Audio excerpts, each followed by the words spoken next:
Hey everyone, and welcome. Living with diabetes means paying close attention to a lot of things, and that definitely includes alcohol. A question I hear all the time is, can I even have a drink if I'm diabetic? And if so, what won't send my blood sugar through the roof? This video isn't here to tell you to go out and drink. It's about giving you the real facts, so if you do choose to have a drink, you can do it as safely as possible. It's more than just what you drink. It's how much, how often, and what your own body is like, your meds, your overall health. Managing blood sugar is like walking a tightrope, and alcohol can definitely make you wobble.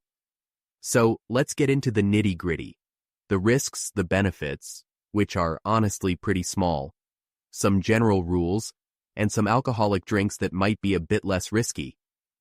But, and I can't stress this enough, talk to your doctor first.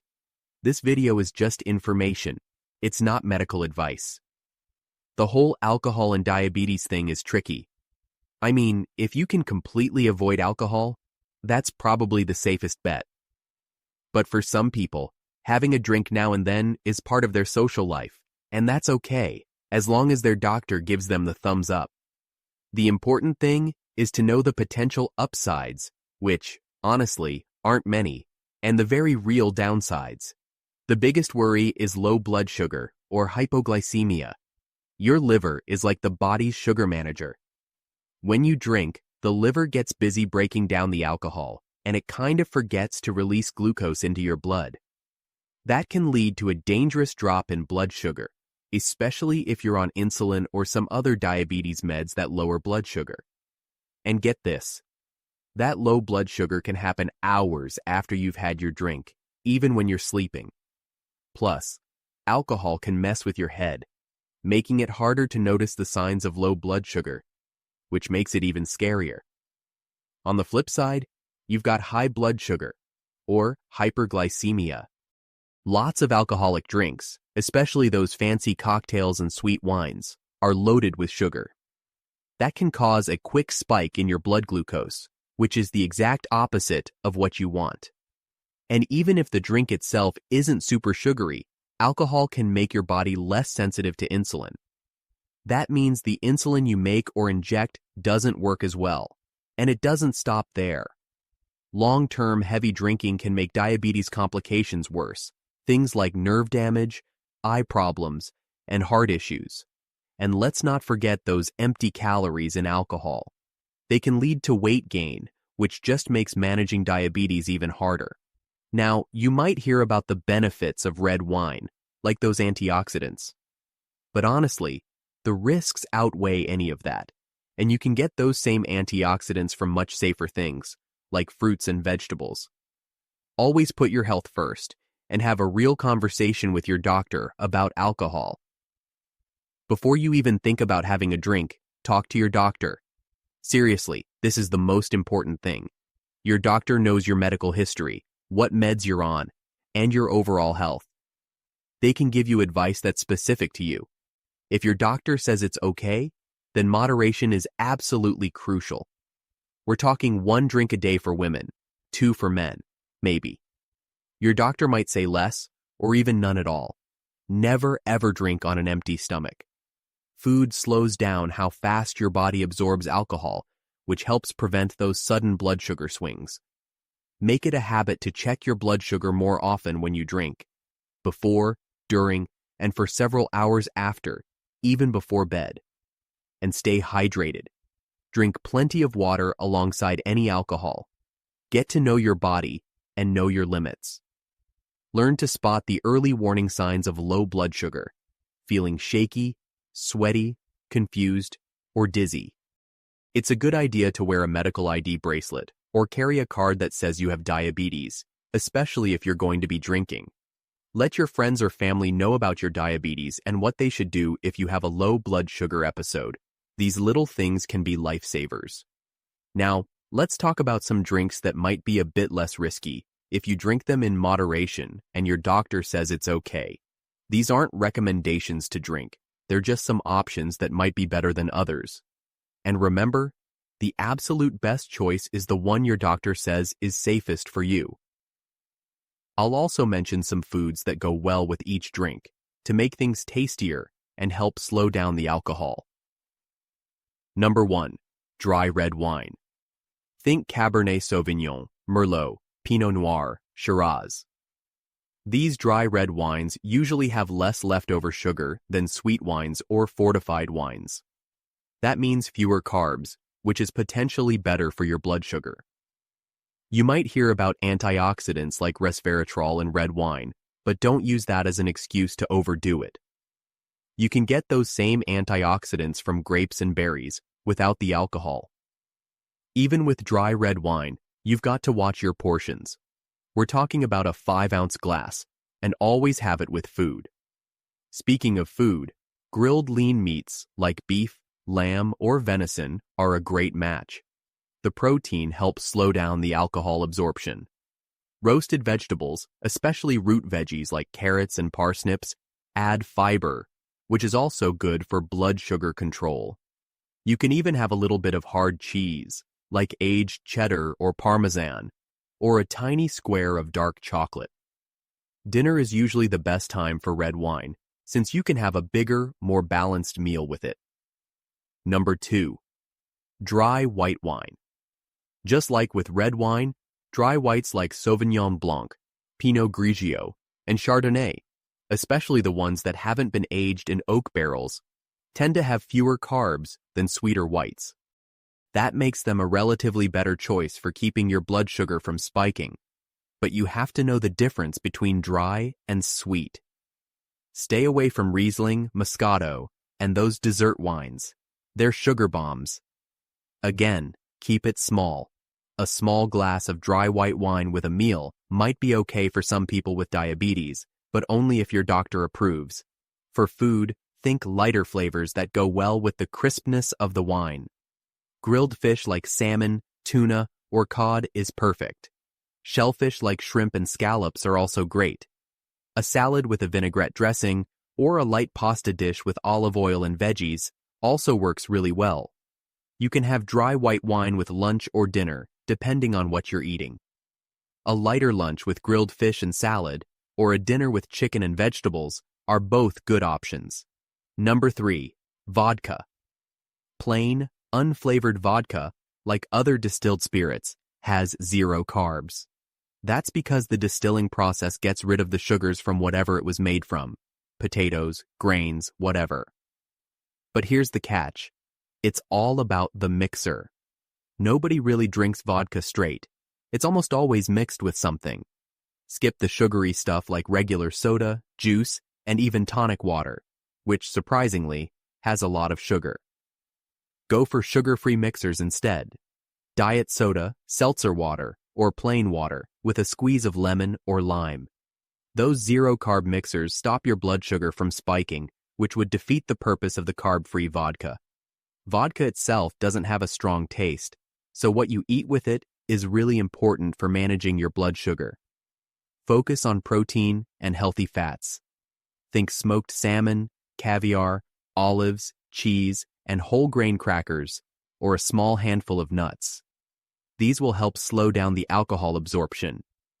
Because it doesn't have a strong flavor, vodka can go with appetizers before a meal, or even during the meal, as long as you're getting enough protein and fiber. Number 4. Gin. Gin, just like vodka, is a distilled spirit, so it's carb-free on its own. And again, the mixer is key. A classic gin and tonic? Not a good idea for someone with diabetes, because tonic water is loaded with sugar, but a gin and diet tonic, or gin with seltzer and a lime wedge. That can be a relatively low-risk choice. Gin has those interesting botanical flavors, so it can even be nice with just plain soda water and a little citrus. The herbs and spices in gin naturally go well with lighter, fresh-tasting foods. Try cucumber sandwiches on whole wheat bread, salads with herbs and a citrus dressing, or grilled fish with lemon and dill. These pairings make for a tasty experience while keeping your blood sugar in check. Gin, especially in a lighter drink like a gin and seltzer, can work well as a pre-dinner drink or with a light lunch or dinner. Number 5. Whiskey. Whiskey, whether it's Scotch, bourbon, rye, or Irish, is another distilled spirit with zero carbs. So, in theory, it could be an okay choice for people with diabetes if you drink it responsibly and don't add anything sugary. Drinking whiskey neat, straight up, on the rocks, with ice, or with a splash of water are the best ways to keep the carbs low. Stay away from whiskey cocktails that have sugary liqueurs, syrups, or sweet vermouth. The main thing, like with all spirits, is to avoid adding any sugar. The strong, complex flavors of whiskey go well with foods like smoked meats, brisket or salmon, aged cheeses, nuts, and even a tiny bit of dark chocolate. Seriously, just a little. The fat and protein in these foods help slow down the alcohol absorption. Whiskey is often enjoyed after dinner, but it can also go well with a hearty dinner that includes grilled or roasted meats. Number 6. Coors Light. Light beers, in general, have fewer calories and carbs than regular beers. Coors Light is a pretty common one, and its lower carb count means it might have less of an impact on your blood sugar compared to heavier beers. But, and this is important, light beer still has carbs, and those carbs can add up if you have more than one. Always keep track of the carbs in the beer and how they fit into your overall meal plan, and keep checking your blood sugar. Think classic bar snacks that can also offer some substance, such as pretzels, a handful of nuts, or even some popcorn. Coors Light can fit into a more relaxed, casual lunch scenario. Number 7. Miller Lite. Miller Lite is another popular light beer with fewer carbs than regular beer. It's pretty much the same deal as Coors Light, a potentially less risky option, but not a free pass. You still need to be careful. Drink in moderation, check your blood sugar, and always have it with food. Even low-carb beers can affect your blood sugar if you drink enough of them, so be mindful. For food, classic bar snacks that contain a bit of fat and protein, for example, burgers, pizza slices, or chicken wings, are fine. A relaxed, casual dinner is a good time for a Miller Lite. Number 8. Amstel Lite. Amstel Lite, like other light beers, is brewed to have fewer calories and carbs. That makes it another option in the relatively lower risk category for people with diabetes. But remember, lower risk doesn't mean no risk. Even a little bit of carbs can affect your blood sugar, and the alcohol itself can mess with how your body regulates blood glucose. When you're thinking about what to eat with it, stick with the same idea as other light beers. Lighter foods like salads, grilled chicken or fish, or veggie skewers. Avoid heavy fried foods that can make your blood sugar spike. Amstel Light is best suited for a light lunch or a casual dinner. Number 9. Prosecco. Prosecco, that bubbly Italian wine, is a bit different. It's often lighter and more refreshing than many still wines, but it usually has a bit more sugar than the driest sparkling wines, like Brut Champagne. So, portion control is super important with Prosecco. It's easy to drink a lot of it because it's so fizzy and festive. So, be extra careful and stick to a small serving. Think of foods that balance the sweetness of the Prosecco and have protein. Try something simple like oysters or sushi. Beyond choosing lower carb drinks and eating the right foods, there are some really important safety tips. Always test your blood sugar before you start drinking, while you're drinking, and for several hours after, including before you go to bed. Alcohol can cause delayed low blood sugar, so checking overnight is especially crucial. Never drink on an empty stomach. Food, as we've talked about, is your friend. It slows down alcohol absorption and helps prevent those scary blood sugar drops. Stay hydrated. Drink lots of water. Alcohol can dehydrate you, which can make managing your blood sugar even harder. Think about wearing a medical alert bracelet or carrying a card that says you have diabetes. That can be a lifesaver in an emergency. Let your friends or family know about your diabetes and what they should do if you have low blood sugar, and be prepared to treat low blood sugar yourself. Carry glucose tablets or another fast-acting source of carbs with you all the time. Managing diabetes is a constant juggling act, and alcohol just adds another ball to juggle. There's no single alcohol that's safe for everyone with diabetes. The best thing you can do is have an honest conversation with your doctor. They can look at your individual situation and give you personalized advice. If you do choose to drink and your doctor says it's okay, be responsible and moderate. Be aware of the potential risks, especially low and high blood sugar. Choose lower carb options when you can, and think carefully about what foods you eat with your drinks to help slow down alcohol absorption and keep your blood sugar stable. Remember, even the better choices still require careful planning and monitoring. Your health is the most important thing, so don't hesitate to ask your doctor any questions you have. This video is just here to give you information. It's not a substitute for professional medical advice. A diabetic's health should always be the absolute top priority. If you found this information helpful, please share it with others who might find it useful.